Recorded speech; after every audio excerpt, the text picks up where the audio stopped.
மும்பையிலிருந்து பாரமத்திக்கு சென்ற சிறிய ரக விமானத்தில் அஜித் பவார் உட்பட மொத்தம் 5 பேர் பயணம் செய்திருந்தனர். விமானத்தை இயக்கிய 2 விமானிகள், அஜித் பவாரின் பாதுகாப்பு பணியில் இருந்த ஒரு அதிகாரி மற்றும் ஒரு தனி உதவியாளர் ஆகியோரும் இந்த விபத்தில் உயிரிழந்தனர். பாம்பர்டயர் லியர்ஜெட் 45 என்ற இந்த விமானம் அவசரமாக தரையிறங்க முயற்சித்தபோது விபத்திற்கு உள்ளானது.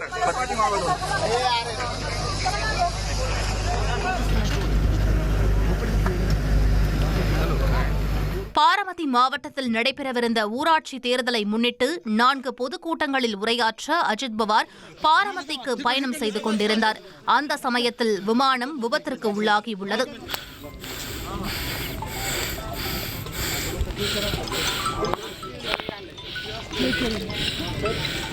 விபத்தில் விமானம் முழுவதுமாக தீப்பற்றி எரிந்து சாம்பலானது. சம்பவ இடத்தில் சிதறிய விமான பாகங்கள் காணப்பட்டன.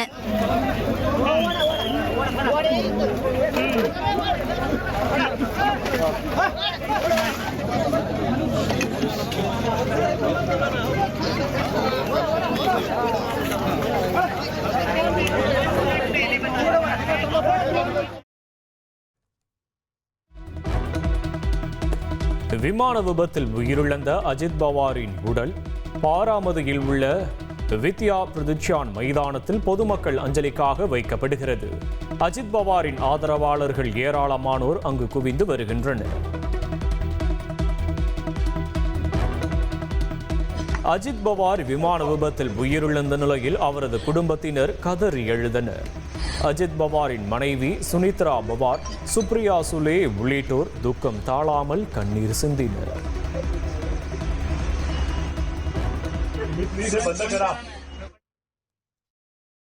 மகாராஷ்டிரா துணை முதல்வர் அஜித் பவார் விமான விபத்தில் உயிரிழந்த நிலையில் அரசியல் தலைவர்கள் இரங்கல் தெரிவித்துள்ளனர்.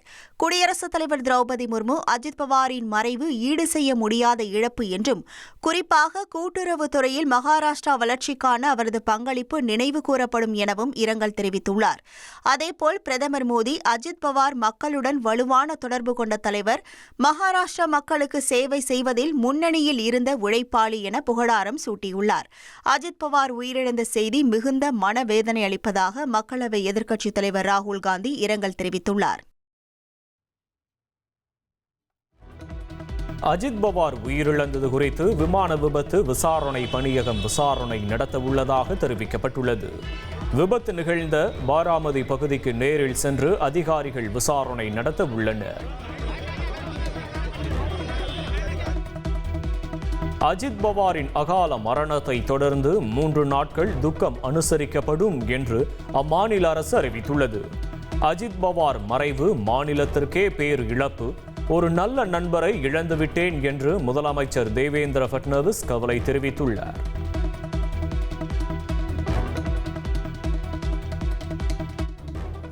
அஜித் பவார் மரணம் குறித்து உச்சநீதிமன்ற நீதிபதி மேற்பார்வையில் விசாரணை நடத்த வேண்டும் என மேற்கு வங்க முதலமைச்சர் மமதா பானர்ஜி வலியுறுத்தியுள்ளார். அஜித் பவார் பாஜகவை விட்டு விலக முயற்சிப்பதாக சில நாட்களுக்கு முன்பு தனக்கு தகவல் கிடைத்ததாகவும் அவர் குறிப்பிட்டுள்ளார். நாட்டில் உள்ள மக்களுக்கு எந்தவிதமான பாதுகாப்பும் இல்லை எனவும் மமதா பானர்ஜி குற்றஞ்சாட்டியுள்ளார். அஜித் பவாரின் விமான விபத்திற்கு பனி மூட்டமும் காரணமாக இருக்கலாம் என விமான நிறுவன உரிமையாளர் வி.கே. சிங் சந்தேகம் தெரிவித்துள்ளார். தங்களது விமானம் தரமான நிலையில்தான் இருந்ததாகவும் அவர் கூறியுள்ளார்.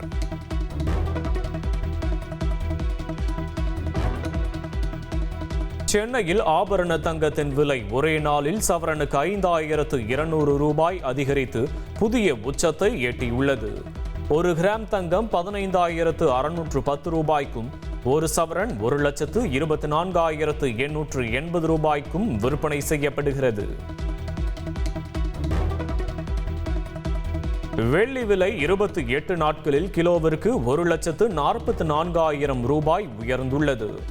1 கிலோ கட்டி வெள்ளி 4 லட்சம் ரூபாயை கடந்து விற்பனை செய்யப்படுகிறது. இஸ்லாமியர்களுக்கு பாதுகாப்பான மாநிலம் தமிழ்நாடுதான் என முதலமைச்சர் ஸ்டாலின் பெருமிதம் தெரிவித்துள்ளார். தமிழகத்தின் அமைதியான சூழல் சிலரது கண்களை உறுத்துவதாகவும் முதல்வர் விமர்சித்துள்ளார். டெல்லியில் காங்கிரஸ் எம்பி ராகுல் காந்தியை திமுக எம்பி கனிமொழி சந்தித்துள்ளார். கூட்டணி குறித்து பேச்சுவார்த்தை நடத்தியதாக தகவல் வெளியாகி உள்ளது. நாடாளுமன்றத்தில் மத்திய பட்ஜெட் கூட்டத்தொடர் குடியரசுத் தலைவர் உரையுடன் தொடங்கியுள்ளது. பாரம்பரிய முறைப்படி குதிரைகள் பூட்டிய சாரட்டில் அழைத்து வரப்பட்ட குடியரசுத் தலைவரை பிரதமர் மோடி, குடியரசு துணைத் தலைவர், மக்களவை சபாநாயகர் ஆகியோர் வரவேற்றனர்.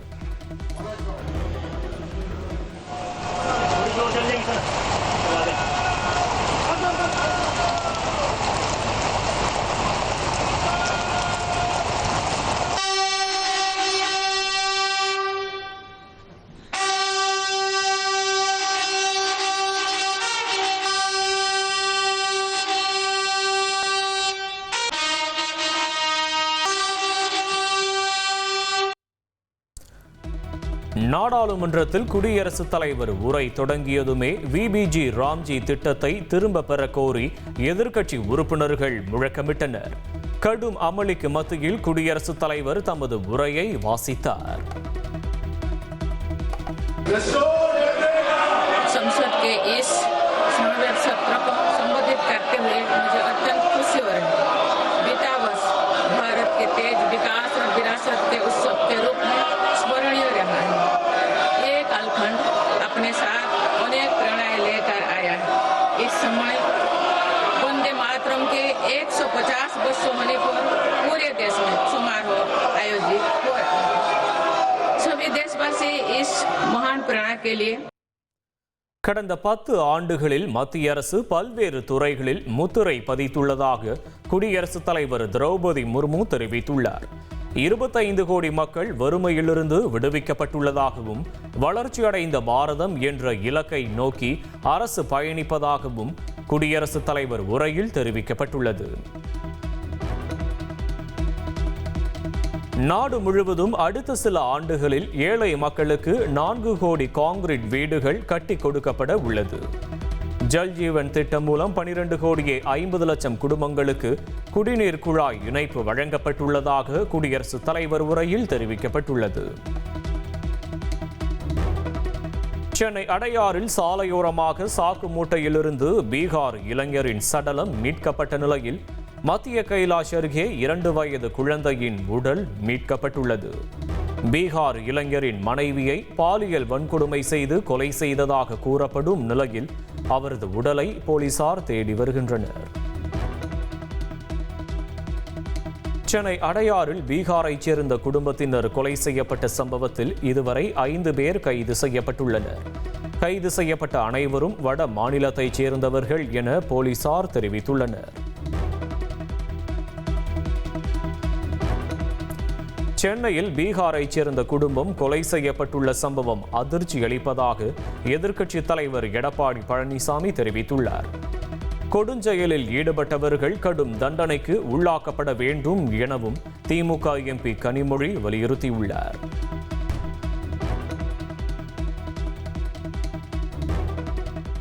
ஜனநாயகன் படத்தில் மத நல்லிணக்கத்துக்கு ஊறு விளைவிப்பது போன்ற காட்சி இடம்பெற்றுள்ளதாக கூறப்பட்ட புகார் தீவிரமானது என சென்னை உயர்நீதிமன்றம் தெரிவித்துள்ளது. ஜனநாயகன் பட தணிக்கை சான்று விவகாரத்தில் தனி நீதிபதி பிறப்பித்த உத்தரவுக்கு எதிராக சென்சார் போர்டு தாக்கல் செய்த மேல்முறையீட்டு மனு சென்னை உயர்நீதிமன்றத்தில் விசாரணைக்கு வந்தது. அப்போது நீதிபதிகள் பிறப்பித்த உத்தரவில் மத நல்லிணக்கத்திற்கு ஊறு விளைவிக்கும் வகையிலும் ராணுவம் சம்பந்தப்பட்ட காட்சிகளும் வசனங்களும் இடம்பெற்றுள்ளதாக புகாரில் தெரிவிக்கப்பட்டிருப்பதை சுட்டிக்காட்டினார். இதை மிகவும் தீவிரமானது என கூறிய நீதிபதிகள் படத்தை திரையிட அனுமதிக்கும் முன் மறு ஆய்வுக் குழுவுக்கு அனுப்பப்பட்டுள்ளதாக கூறினர். பிப்ரவரி 2ஆம் தேதி தாவேகாவின் 3ஆம் ஆண்டு தொடக்க விழா அக்கட்சியின் தலைவர் விஜய் தலைமையில் நடைபெறுவதாக அறிவிக்கப்பட்டுள்ளது. சென்னை பனையூர் அலுவலகத்தில் நடைபெறவுள்ள விழாவில் மாநில, மாவட்ட நிர்வாகிகள் பங்கேற்க உள்ளனர். பாமக நிறுவனர் ராமதாசுடன் கூட்டணி பேச்சுவார்த்தை என வெளியாகும் தகவலுக்கு தவேகா மறுப்பு தெரிவித்துள்ளது. கூட்டணி குறித்து அதிகாரப்பூர்வ அறிவிப்பு வெளியிடப்படும் எனவும் தவேகா துணை பொதுச் செயலாளர் ராஜ்மோகன் கூறியுள்ளார்.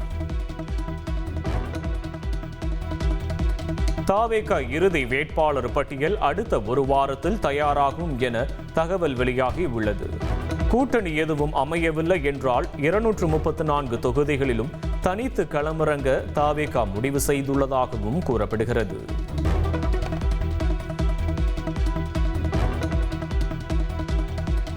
ஊதிய முரண்பாடுகளை களையக்கோரி இடைநிலை ஆசிரியர்கள் தமிழகம் முழுவதும் ஒரு மாதத்தை கடந்து போராட்டத்தில் ஈடுபட்டு வருகின்றனர். டிசம்பர் 26ஆம் தேதி தொடங்கிய இந்த போராட்டம் 34வது நாளாக தொடர்கிறது. 10,000த்திற்கும் மேற்பட்ட ஆசிரியர்கள் பணிக்கு செல்லாததால் மாணவர்களும் பாதிக்கப்பட்டுள்ளனர். கோரிக்கைகள் நிறைவேறும் வரை போராட்டம் தொடரும் என ஆசிரியர்கள் அறிவித்துள்ளனர்.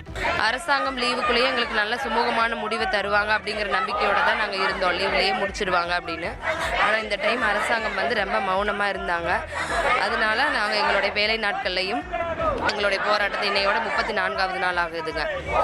அரசாங்கம் கண்டிப்பாக எங்களுடைய கோரிக்கை நிச்சயம் நிறைவேற்றி சீக்கிரம் எங்களை பள்ளிக்கு அனுப்புமாறு கேட்டுக்கொள்கிறோம். தொடர்ந்து நாங்கள் ரொம்ப வேதனையாக தான் உட்காந்துருக்கோம். உண்மையை பார்த்தீங்கன்னா போராடன்ற எண்ணமே இல்லை. எப்படியாவது அழைத்து பேசி அரசு சீக்கிரமாக ஒரு முடிவு தருவாங்கன்ற நம்பிக்கையில் தான் இன்னமும் உட்காந்துருக்கோம். இன்னைக்கு மாலைக்குள்ளே பேச சொன்னால் கூட இன்றைக்கே நாங்கள் வேலையில் சேர தயாராக தான் இருக்கோம். இதை விட கூடுதலாக உழைத்து மாணவர்களை நல்ல முன்னேற்றம்ன்ற நம்பிக்கையில் தான் இருக்கும். திருப்பரங்குன்றம் விவகாரத்தில் நீதிபதி GR சுவாமிநாதனுக்கு எதிராக அவதூறு கருத்து கூறியதாக தொடரப்பட்ட வழக்கு. தமிழக அரசு நிலை அறிக்கை தாக்கல் செய்ய உச்சநீதிமன்றம் உத்தரவிட்டுள்ளது. திமுக ஆட்சிக்கு வந்து 1728 நாட்களில் 4000 திருக்கோயில்களில் குடமுழுக்கு விழா நடத்தப்பட்டுள்ளதாக முதலமைச்சர் ஸ்டாலின் பெருமிதம் தெரிவித்துள்ளார். 4000வது குடமுழுக்கு பெரம்பூர் சேமாத்தம்மன் கோயிலில் நடைபெற்றுள்ளதாகவும் மதவாத அரசியல் செய்வோருக்கு தமிழ்நாட்டில் இடமில்லை என்றும் அவர் கூறியுள்ளார்.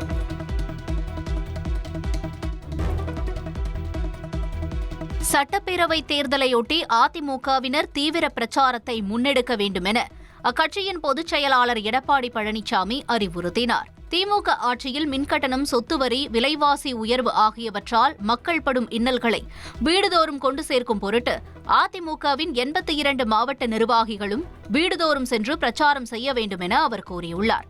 இதற்காக ஒவ்வொரு பூத் வாரியாக அதிமுக கனெக்ட் என்ற செயலியை பயன்படுத்தி வாக்காளர்களிடம் அச்சிடப்பட்ட பேப்பராக துல்லியமாக எடுத்துக் கொடுத்து விழிப்புணர்வு பிரச்சாரம் மேற்கொள்ள வேண்டும் என எடப்பாடி பழனிசாமி கேட்டுக் கொண்டுள்ளார். எங்களுக்கு யாரும் பூஸ்ட் அளிக்க தேவையில்லை என விஜயின் தந்தை SA சந்திரசேகருக்கு காங்கிரஸ் மாநில தலைவர் செல்வ பெருந்தகை பதிலடி கொடுத்துள்ளார். காங்கிரஸ் கட்சிக்கு விஜய் பவர் கொடுப்பார் என அவரது தந்தை SA சந்திரசேகர் கூறியிருந்த நிலையில் தங்களது கட்சிக்கு ராகுல் வழங்கும் பூஸ்ட் போதும் என கருத்து தெரிவித்தார்.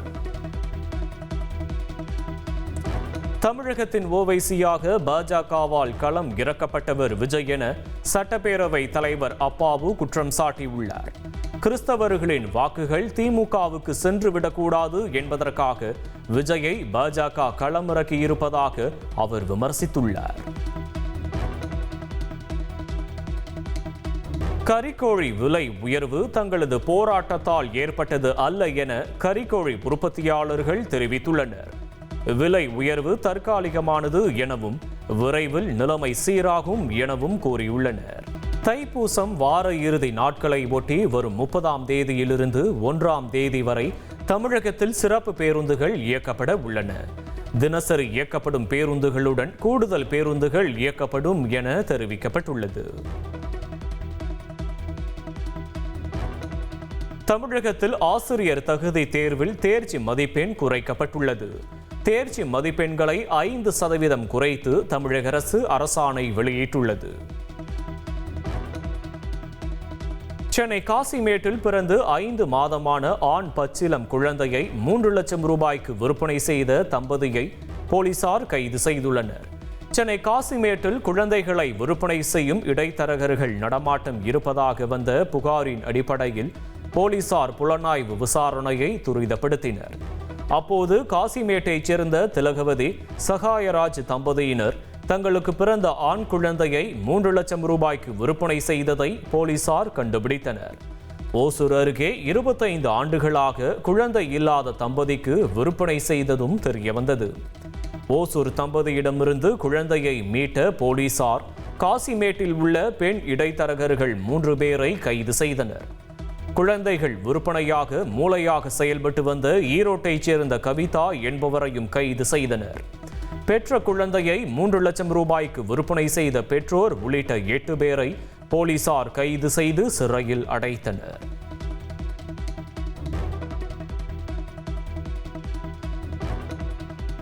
சேலத்தில் பைக்கில் லிப்ட் கொடுப்பது போல் நடித்து கத்தி முனையில் பணத்தை பறித்த பிரபல திருடன் கைது செய்யப்பட்டார். சேலம் புதிய பேருந்து நிலையத்தில் நின்று கொண்டிருந்த தனியார் வங்கி ஊழியருக்கு லிப்ட் கொடுப்பதாக கூறி இளைஞர் ஒருவர் அழைத்து சென்றுள்ளார். மறைவான இடம் வந்தவுடன் வங்கி ஊழியர் கழுத்தில் கத்தியை வைத்த இளைஞர் அவரது சட்டை பையில் இருந்த 2250 ரூபாயை பறித்து கொண்டு தப்பி சென்றார். இது தொடர்பாக வங்கி ஊழியர் அளித்த புகாரின் பேரில் சிசிடிவி காட்சியை கொண்டு இளைஞரை போலீசார் சுற்றி வளைத்து கைது செய்தனர். கைது செய்யப்பட்டவர் ஈரோடு மாவட்டத்தைச் சேர்ந்தவர் என்பதும் இவர் மீது பல திருட்டு வழக்குகள் நிலுவையில் இருப்பதும் தெரியவந்துள்ளது. நெல்லை மாவட்டம் வள்ளியூர் அருகே மீன் ஏலம் எடுப்பதில் ஏற்பட்ட பிரச்சனை காரணமாக இரு தரப்பினர் பயங்கரமாக மோதிக்கொண்டனர். 4 பெண்கள் உட்பட 10 பேர் மீது போலீசார் வழக்கு பதிவு செய்து விசாரணை மேற்கொண்டு வருகின்றனர்.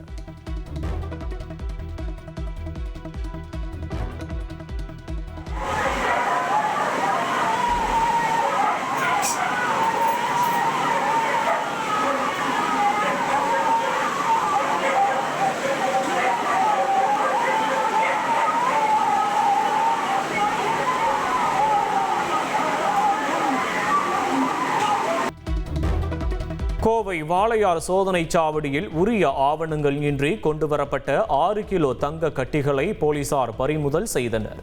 கேரள மாநிலத்தைச் சேர்ந்த நிபின் என்பவரிடம் போலீசார் விசாரணை மேற்கொண்டு வருகின்றனர்.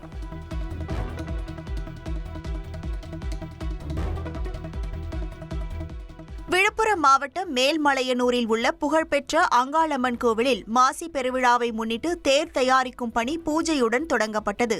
பிப்ரவரி 15ஆம் தேதி மகா சிவராத்திரியுடன் தொடங்கும் விழா மயான கொள்ளை உள்ளிட்ட முக்கிய நிகழ்வுகளுக்கு பின் 7ஆம் நாளில் திருத்தேர் வடம் பிடிக்கும் நிகழ்வு நடைபெறவுள்ளது. அறங்காவலர் குழு தலைவர் ஏழுமலை, கோவில் உதவி ஆணையர் சக்திவேல் உள்ளிட்ட பக்தர்கள் பலரும் பங்கேற்றனர்.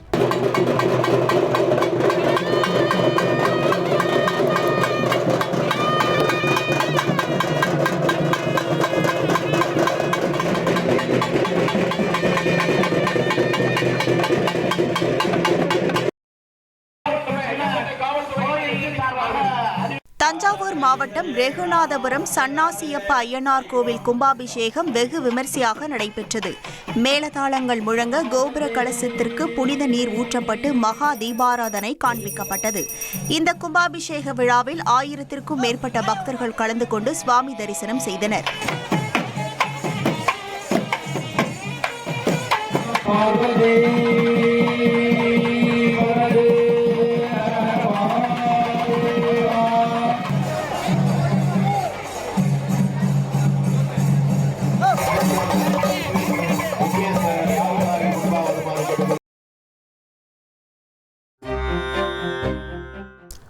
திருவண்ணாமலை மலை மீது தடையை மீறி ஏறிய சின்னத்திரை நடிகை அர்ச்சனாவிடம் வனத்துறையினர் விசாரணை நடத்தினர். அர்ச்சனா மற்றும் அவருடன் சென்ற நபருக்கு தலா ரூபாய் 5000 அபராதம் விதிக்கப்பட்டுள்ளது.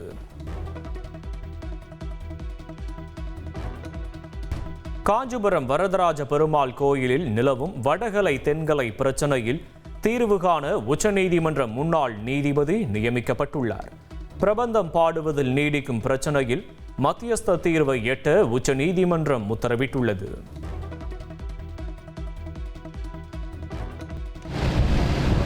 இந்தோனேஷியாவில் ஏற்பட்ட நிலச்சரிவில் சிக்கி 34 பேர் உயிரிழந்ததாக அந்நாட்டு அரசு அதிகாரப்பூர்வமாக அறிவித்துள்ளது. கடந்த சனிக்கிழமை அதிகாலை மேற்கு பண்டோங் பகுதியில் உள்ள பாசிர் லாங்கு கிராமத்தில் ஏற்பட்ட இந்த நிலச்சரிவில் சிக்கிய 23 பேர் பத்திரமாக மீட்கப்பட்டுள்ளதாகவும் மாயமான 32 பேரை தேடும் பணியில் தொய்வு ஏற்பட்டுள்ளதாகவும் அரசு தரப்பில் தெரிவிக்கப்பட்டுள்ளது. இதனால் உயிரிழப்பு மேலும் அதிகரிக்கக்கூடும் என அஞ்சப்படுகிறது.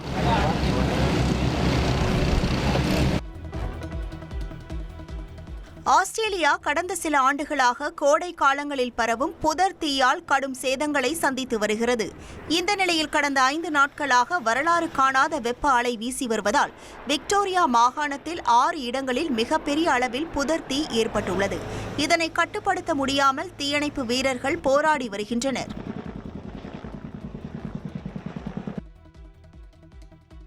நைஜீரியாவின் லாகோஸ் நகரில் உள்ள வரலாற்று சிறப்பு மிகுந்த மக்கோகோ மிதக்கும் குடியிருப்பு பகுதியில் அரசு மேற்கொண்ட இடிப்பு நடவடிக்கையால் ஆயிரக்கணக்கான மக்கள் தங்க இடமின்றி தவித்து வருகின்றனர்.